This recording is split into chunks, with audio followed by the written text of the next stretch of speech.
Hey everybody, Taylor Lyles with the Greenville Home Builders Association, and this is the Think Big podcast.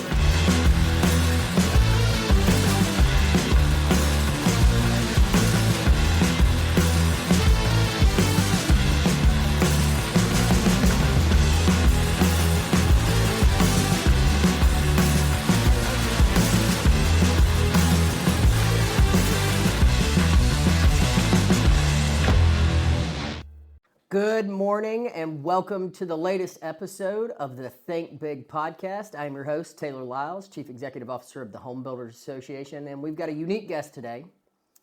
Builders, trades, everybody.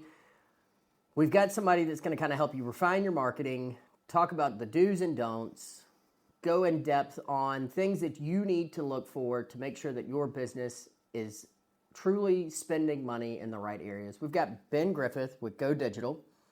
Ben, thank you for being on the podcast. Of course. Glad to be here. Yeah, excited to have you. Been on the other side of the camera so many times, it feels different on this. It does, doesn't it? Yeah. You feel like you're under the gun now. Yeah, I was like, why are these guys nervous doing this? But now I'm here, I'm like, man, it's the lights, camera, action, man. Yeah, I love it. Well, listen, tell the listeners a little bit about Go Digital, who you are, kind of where you came from. I know that majority of them know the family business, so we can touch on that.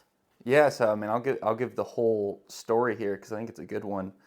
5 years ago, me and my dad partnered to start a marketing firm for B2B companies. It's a brother company. It's called Go Digital. He's had a long background in software sales and tech sales, and he noticed there was a lot of money being spent in all the wrong ways in that industry.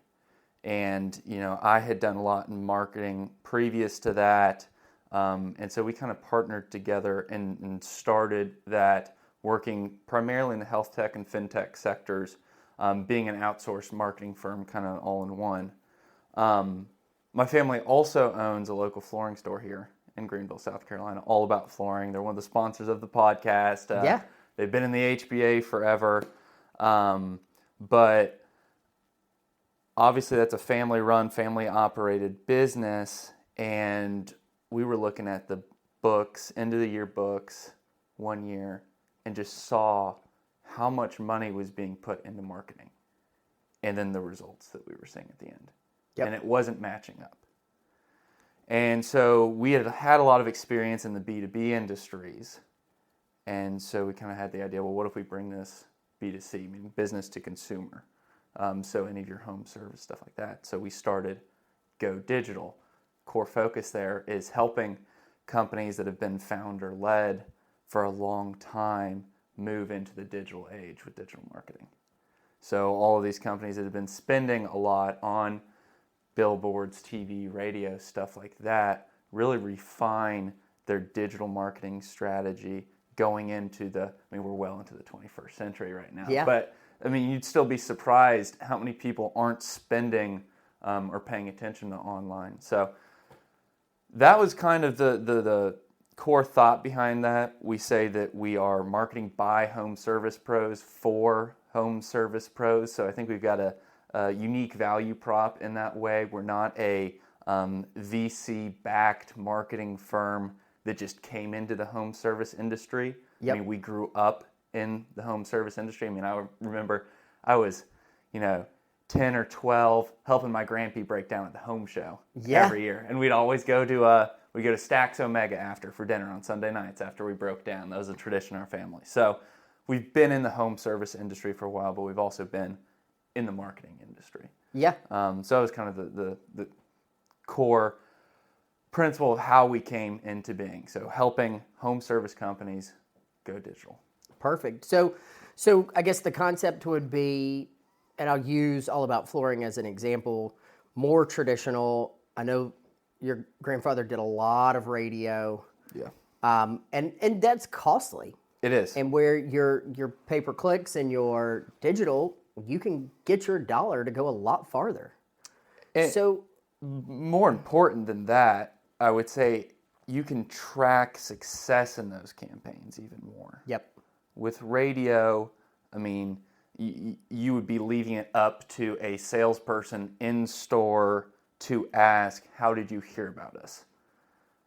And that's a constant struggle, just having to keep them asking that, making sure it's the right thing. But the other thing is, well, maybe they heard you on the radio once, but maybe they also walked in. So lead attribution is a big issue. With stuff online, like pay-per-click, it's a lot easier to do. But sorry, I interrupted. No, you're perfect. So looking at home services, and home services can encompass flooring, it can encompass solar installs, roofs, windows, gutters, doors. I mean, it truly encompasses everything. So home marketing for home services by home service people, that's got to be key for your pitch and kind of getting in the door. So let's dive kind of into, where are you seeing people genuinely, I hate to use this term because I mean money is frugal in a lot of cases, and you've got some large corporations that just throw money out the window. Where are you seeing majority of like your home services not necessarily allocating the proper monies in the right area? Yeah, so starting back from where we came from as a flooring store, because I think that's a good place to start. Putting a lot of money into radio, like you said. Yep. Tens of thousands of dollars. Putting money into random people that would come into the store and be selling a magazine that they, allegedly had 10,000 homeowners that they send it out to every month. Really, the biggest issue I see is there being no real strategy behind the marketing spend. Yep. But on top of that, no specific marketing budget either. So spend can be inconsistent, and then channels, there's really no strategy behind it. I'd say another thing that people spend a lot on that I'm not a huge fan of, and this could be just personal, but I've never seen great results on, is SEO experts and social media ads. So I'll start with the SEO experts. If you have a very limited marketing budget, you probably shouldn't be spending $4,000 to $7,000 a month on an SEO expert. You should keep that in-house. Yep. And there's just a lot of bare minimum stuff you can do just to make sure you're optimized all the way. And I'd put that into 3 categories here. And let me backtrack. SEO is search engine optimization. Yep. That is organic search results on Google, on Bing, anything like that. Making sure that when somebody searches a keyword, like for All About flooring store, that your store shows up first in an organic manner, so not a Google ad. But there's really 3 components that I think should be focused on. One is content.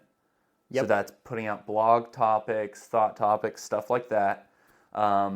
Second is going to be your Google business profile. We're seeing more and more how important having an up-to-date and continually updated Google business profile is for companies, Yep. especially here in the upstate, just with how competitive it is in a lot of the home service markets. Having the reviews, having job photos posted all the time, having good pictures of your showroom is really important. The last factor I would say is your technical SEO.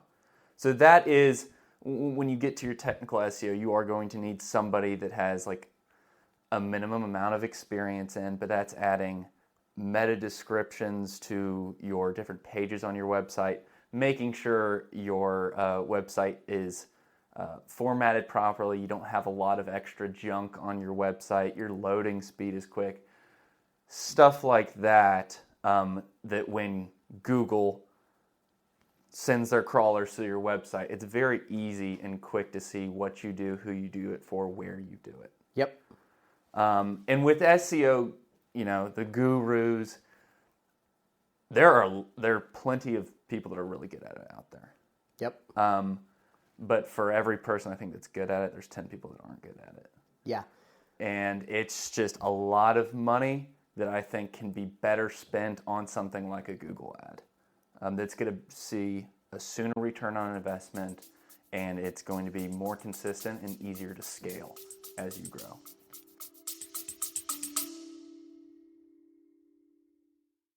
Let's get real for a second. Are you dumping money into marketing but barely seeing any results? Go Digital can help. Using their marketing matrix, they zero in on your target audience and engage them where it matters the most. Go Digital acts as your full-service marketing team, saving you the hassle and cost of building an entire in-house team or trusting random gurus you found on the internet. It is also important to note that they don't just serve home service businesses. They own one. They've been in your shoes. They know what works because they've lived it. Wondering why I know so much about them? It's because I've been a client for them over a year, and I couldn't be happier with the results. So if you're ready to start winning more leads for less, hit the link in the show notes and schedule a free 20-minute consultation today. Interesting. So SEO, we know that there's a lot of people out there that do it. Yeah.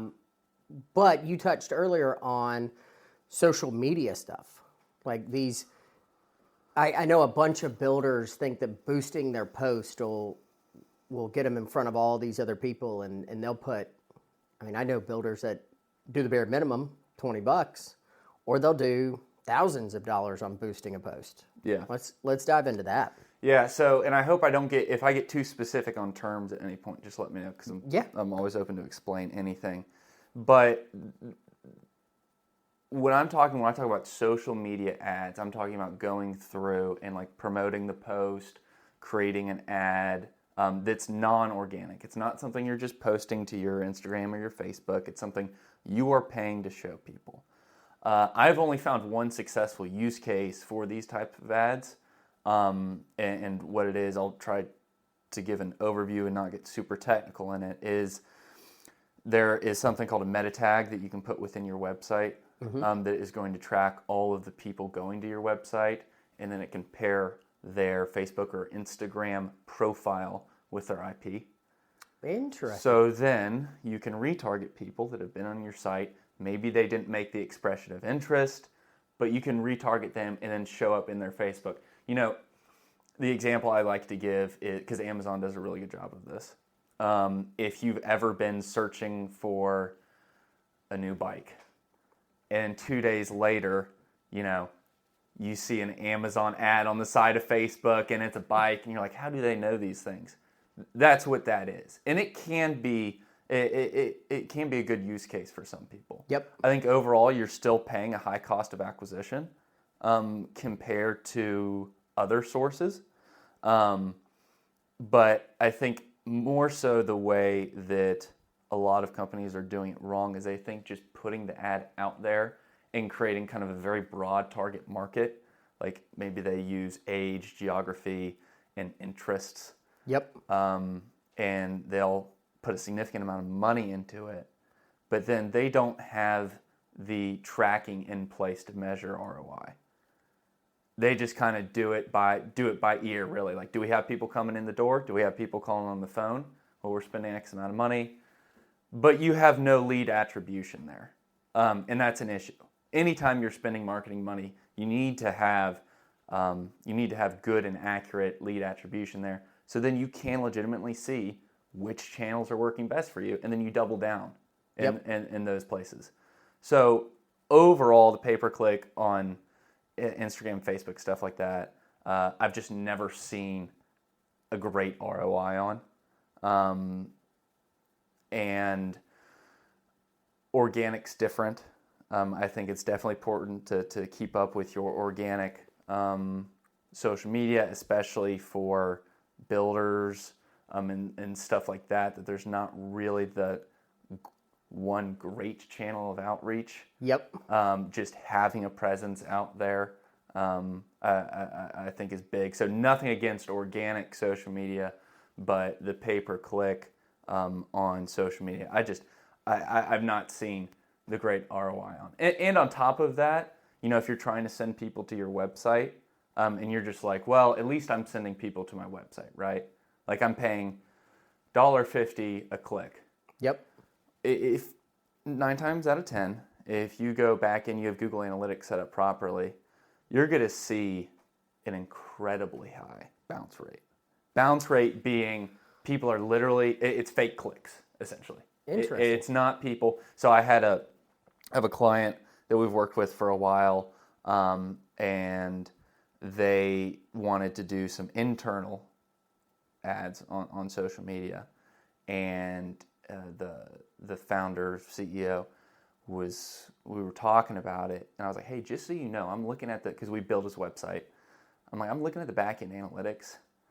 Your bounce rate right now for social media ads, he's got I think he had about 500 people over 2 weeks click and go in, 99% bounce rate. That is 1% of people are actually getting to his website and doing something. So for the listener, dive into that. What would cause a bounce rate? So there's been a lot of talk out there about Google and Meta in particular sending through fake clicks just to be able to charge it through. So, I mean, that's one thing. A bounce rate is defined as they get to your website, they either don't scroll, they stay for less than, I think it's like 3 seconds, or they don't engage in any way. So like they stay on your homepage and go off immediately. So it could be just fake clicks. It could be people that didn't mean to click onto your ad. But it's definitely a metric anytime you're doing pay-per-click advertising that you need to watch, because you need to know how many of your clicks are real, because the pay-per-click on the platform, so what Facebook or Instagram or Meta tells you, that's not the true pay-per-click. True pay-per-click is the amount of people that are actually engaging on your site, and it's typically going to be higher. Interesting. Deep dive over here. I love it. So we got a lot of companies in the organization, over 1,100 members. It's massive. So when you look at it, we have builders and trades ranging from $500,000 a year to some of your large production builders that are billions. Yeah. Let's take a $750 to $1 million member per year. And we got a basic website in place. And the marketing budget for them is $40,000 a year. If you're coming into it, what would you, off the bat, for that owner, say, hey, you need to have these things in place? So that's a good question. And I know it's loaded. Yeah, and I would start with this. It's not the answer you're looking for, because some people may sit here and be like, oh, I would do this, this, and this. Well, the problem is I still don't know who their target market is. Yep. Right? So, I mean, first things first, I need to know who they want to be in front of. But not necessarily who they want to be in front of, but who they should be in front of. Yep. They need the decision makers and the people that are actually going to buy their product. We're not just going to throw money into something and, hope it comes back. So I would say that's one thing we really focus on, is taking an evaluation of who is our current customer base, how many more are there like these people in the area, and then where are they most active? Yep. And you're always refining that strategy. But so let me take a step back. Let's start with the website portion of it, because websites get overlooked a lot. Well, I think they get overlooked because of cost.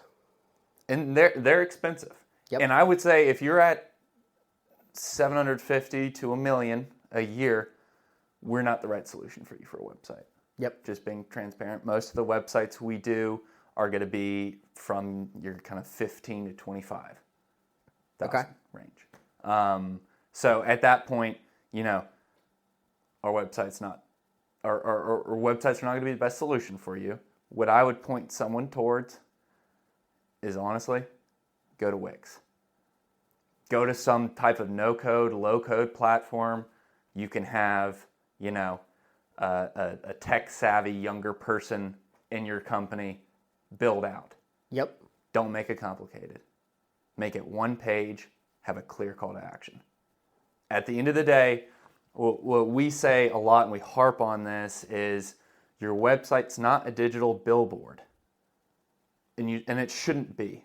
You do not want somebody to get on your website and then keep driving by. You want them to make an expression of interest on your website. Yep. You want to have something that captures it. It should be a lead generation machine, right? They should be making an expression of interest. Make it super simple and make the next step super simple. So super simple. Wix. Let's talk about that for a second. Wix is no code? Yeah, they're primarily no code. I mean, it's like you can use a template and then you can just like write in what you want there. So the difference between like that and what we do is we work, we're fully custom development. Gotcha. We will build something from the ground up. We spend just as much time on the design phase as we do on the development phase, because at the end of the day, we want it, again, to be that lead generation machine for our customers. Whereas Wix, you're fairly limited in your capabilities. It's not super customizable, but it's something. Yep. And for people just starting off, and it doesn't have to be Wix. There's other website development platforms out there that are no code, meaning you don't have to code anything in. You don't have to be one of those guys you see with the hood on. Yeah, you don't have to do any of that. I mean, anybody can do it. That's why I think GoDaddy may have one too now. But just have something there that will convert customers. And I mean, that's all you need to start if you're that low. Yeah, I think one of the things that I've noticed in this organization over the past 7 years is the amount of trades or builders or any professional in the organization, the amount of people that don't actually have a website. And I get some reasons why people don't have it. They don't want to be found. They just do word of mouth. Perfectly fine with that. But if you are a remodeler doing $35,000+ remodels, and I'm going to put the base that low. If you're a builder building $250,000 house or more, again, I'm going to put the base low. You need to have something that shows a brand identity.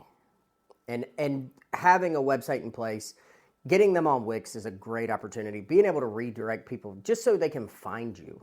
Yeah. But you're 100% right. Having a call to action, you can have a website, and I'll go to people's websites, and there's no contact us. It's like, what do I do now? Yeah. Right? Cool. You don't have an address. You don't have a phone number. You've got a info at xbuilders.com. That's it. Yeah. And the follow-through rate, and you might know this better, the follow-through rate, if you don't have a contact us form, like a actual built form, I'm not imagining that your conversion from them emailing you is very high.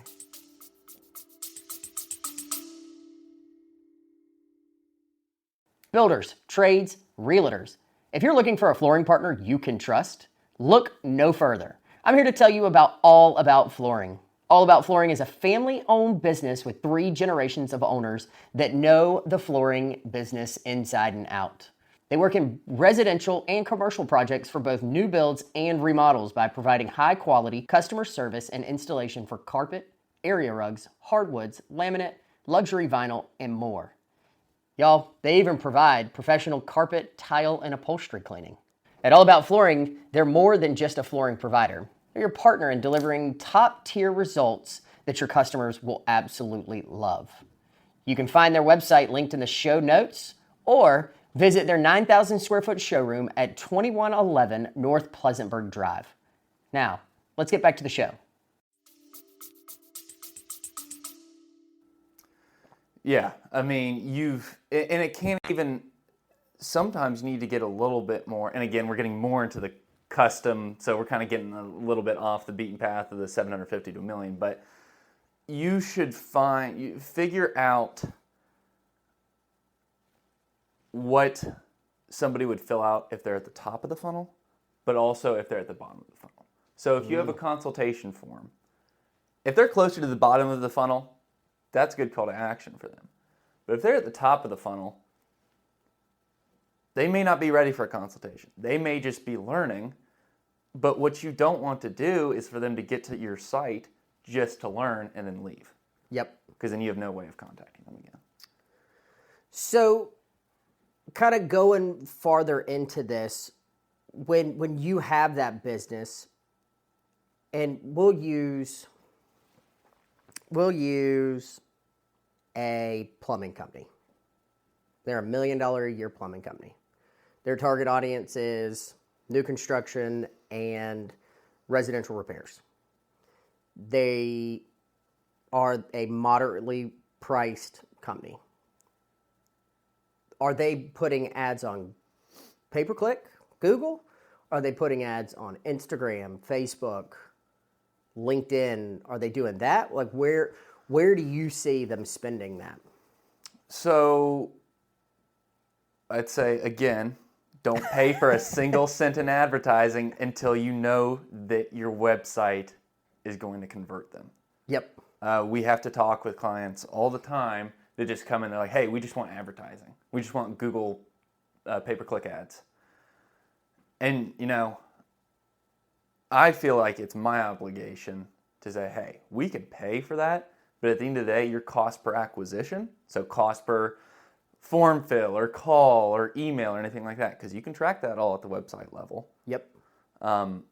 It's not going to be a smart use of your money. It would be much better do a quick website overhaul, and then we go into then we can start spending money there.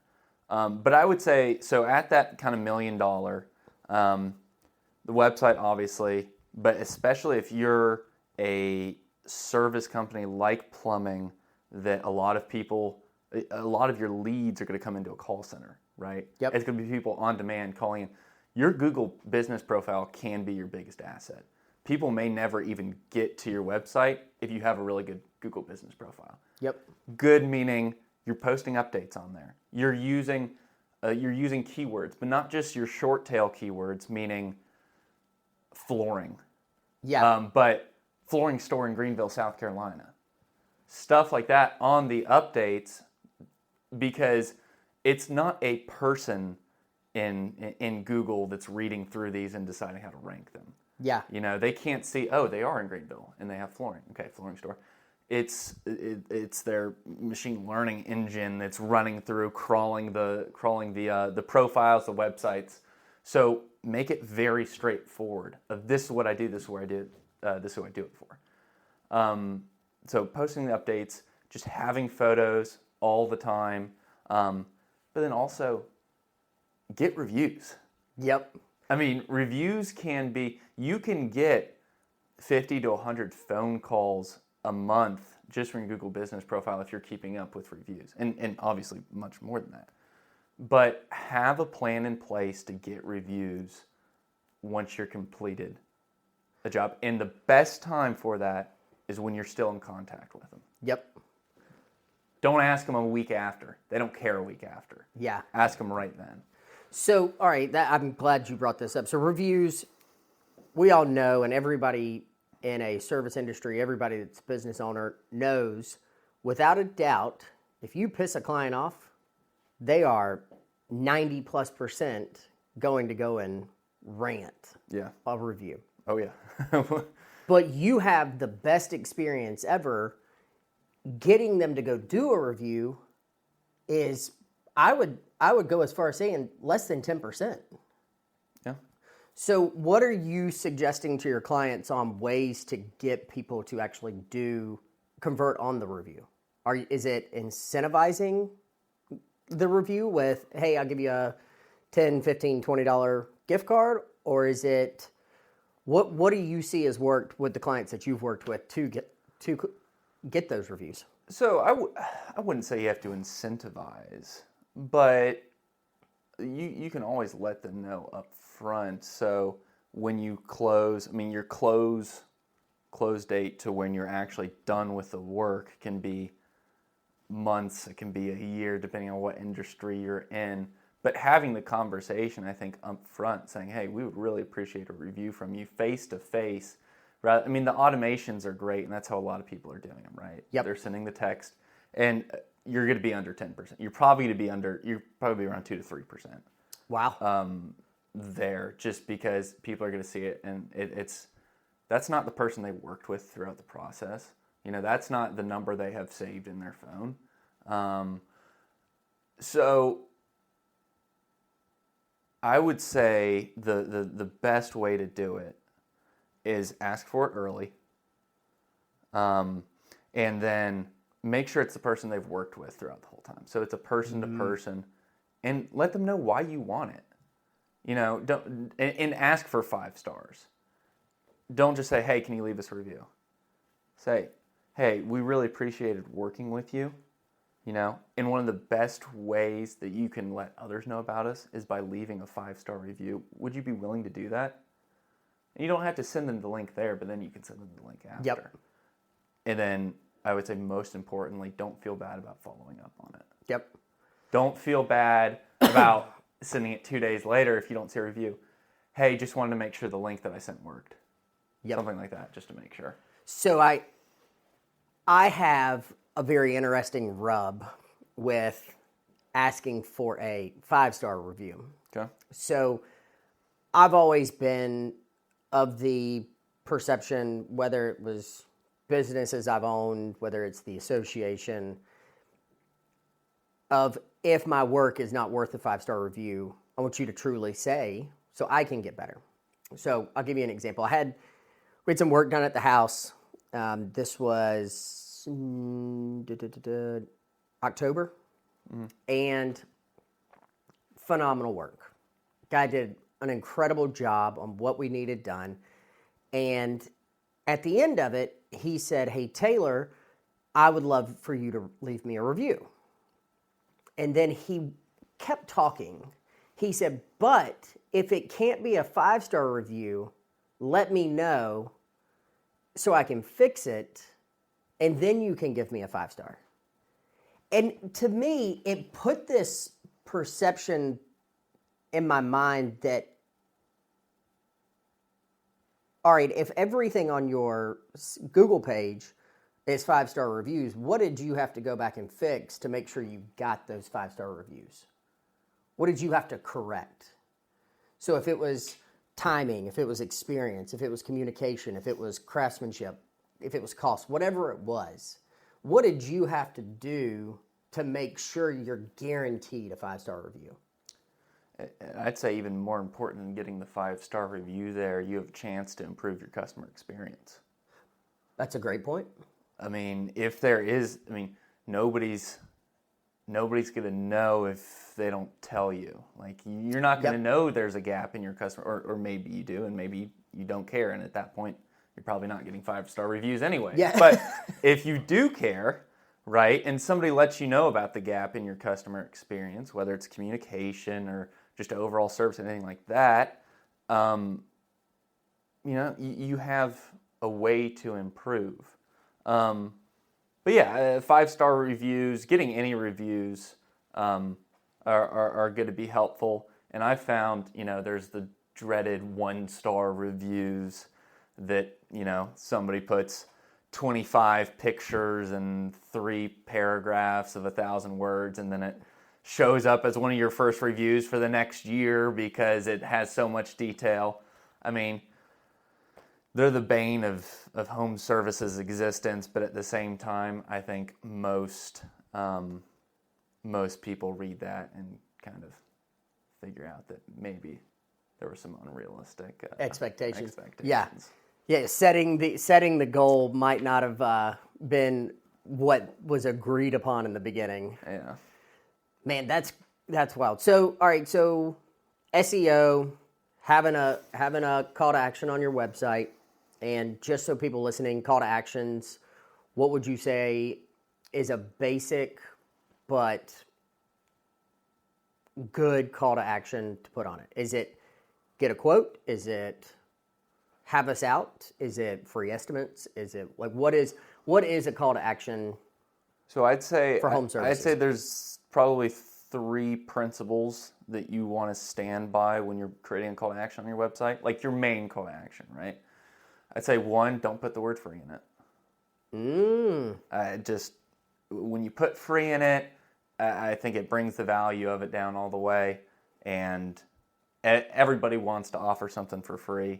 And at the end of the day, you don't want your guys doing a ton of free consulting. At the end of the day, you want to do the work for the people that are going to buy. 2, keep it less than 3 words. You don't want a massive call to action on your website banner or something like that. You want it very short and simple. And then 3, make it an off color on your website. So make it stand out. Don't make it the same color as your nav bar, which is, where you choose the categories, who we work with, yada, yada, yada. I'd say if you stick by those 3 things, and then obviously don't make it hard to fill out. Yep. Somebody shouldn't have to put their social security number in. Mother's maiden name. Yeah, just to request a quote. Yep. So make it simple. So apologize. It was 4. 4 things. But if you stick by those 4 things and then you track the effectiveness, again, like everything, you need to have the metrics in place to track it. Yep. Then it's, the differences aren't going to be huge. Perfect. So in your world, we've got the core principles, and then y'all kind of expand from there and truly tailor the marketing customization to their business, to their target audience, and to their exact clientele they're going after. Yeah, no 2 businesses are made the same. Even if you're working with, 2 custom builders, their clients are still going to be different. Yep. Overall, their unique value prop is going to be different. So I think a lot of business owners get frustrated when marketing firms don't care enough to learn about their business, learn about who they're marketing to. And I think overall it just delivers worse results. Yep. Well, I think a lot of specifically on the builder side, I think lead gen is this overarching concept that we have to have lead gen, and you pay into it. And some people just don't have the ability to track, or they don't properly track, or they don't properly report. So the builder's paying in, and they're feeling like they're never getting anything because they're just calling their phone, or they're sending an email, but you don't really know where the email came from. Did it come from the website? Did it come from a social media ad? Did it come from a TV commercial? Whatever. So I think they're looking at it, they're dumping a lot of money into it, and I think adding the clarity of where it's coming from and streamlining the process is crucial. Yeah, you've got to be able to attribute where your leads came from. Yep. Because at the end of the day, I think some people think they need a voice everywhere. Like they need to be out everywhere. They need to be putting money into everything. At the end of the day, you need to find 3 good lead channels for you and double down on all of them. Yep. So for some people, take a backtrack here, the plumbing company doing $1 million, because I never fully answered that. Once you have the good website, you have a Google business profile, something like that, Google Ads is going to be your best investment there. Yep. And the reason for it is fundamentally when you're advertising, there's 2 different ways to advertise. There is demand capture and demand generation. If you're just throwing out an ad somewhere, like a display ad, so like the ads you see on your sidebar Yep. and random websites, with no retargeting capabilities there, you're trying to generate demand for what you do. It's expensive, doesn't always work as well as you hope it does, and it's just overall you're not going to have a great ROI. And especially if you're only doing $1 million a year, your money can be much better spent in Google search advertising, because then you're just trying to capture demand. Somebody's already searching for plumbing in Greenville, South Carolina. All you're doing is you're bidding to capture that demand there. You're not trying to generate the demand. So I think, I would, once you got the website and you're putting out some sort of consistent content on some other platforms, I put everything into search ads at that point. And also be mindful that those may change. Those 3 platforms. Yeah, and they will always, because 25 years ago, radio might have been the best form of advertising in the area. Yep. And I think that it still works for some people. I don't want to completely discount it. I mean, I think TV ads still work for some people. I just think unless you're well into the 8 figures for like a service company and doing a ton of volume, you don't need to worry about brand awareness. Yep.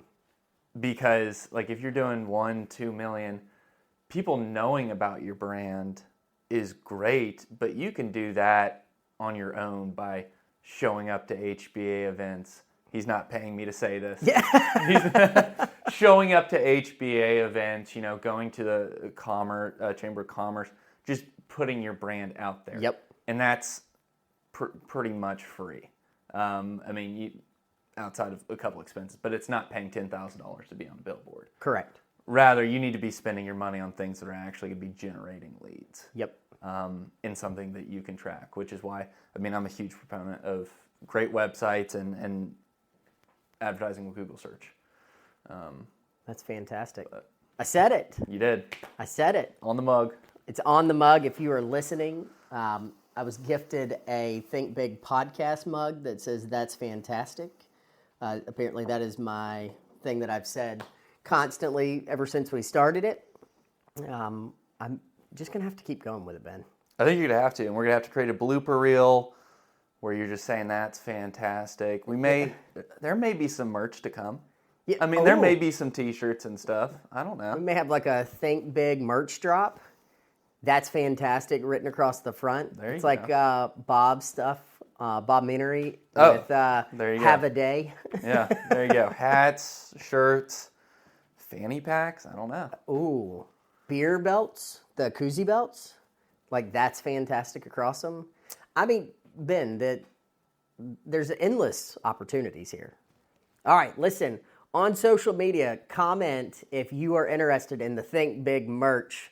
Fanny packs, beer koozie belts. We're going to get this thing going. We'll do a big merch drop. There you go. It'll be like our golf tournament that sold out in 3 minutes. Perfect. We'll put some save the dates out there. Limited for it. items, get there quick. Yeah. It may only be 2 of each, but they're there. Hey, a sellout's a sellout. Doesn't matter how we got there. Doesn't matter. I love it. Well, listen, Ben, thank you for being on the podcast today. We greatly appreciate it. If we have listeners that are interested in getting in touch with you or just doing like a general overview or analysis of their company, how do they do that? Yeah, so our website's linked in the show notes for every single episode. We do advertisements for the Think Big podcast because we produce it and promote it. So you can find us there. Also, feel free. I'll give out my email. I'll put it in the show notes there. We do offer 20 to 30 minute free introductory calls, just where we learn about your business and we see what you're doing with marketing currently, and give you as much advice and as much value in that 30 minutes as possible. Whether you're going to be a customer or not, we'd love to bring you on the team. But if not, we just want to provide value for people in the home building industry. And we do that in, I guess I never talked about everything that we do, but we do websites, any sort of social media. We do a lot of video content. We're doing this video content right now, actually. Yep. This is being produced by Go Digital, and we do all types of advertising and everything in between. Really what we want to do is we want to stand beside founder-led or owner-led home service, home building companies and be their outsourced marketing partner so that they can focus more on their operations and their customers and don't have to worry about bringing new people in. I love it. Well, perfect. Well, listen, you heard him, linked in the show notes, and we look forward to seeing you and you hearing us talk about whatever we can on the next episode. Can't wait to see you then. Thanks for listening to the Think Big podcast. If you can do me two big favors, if you can subscribe to the podcast to continue getting updates whenever new podcasts drop, and also if you can scroll to the bottom of the page and just give this podcast a review.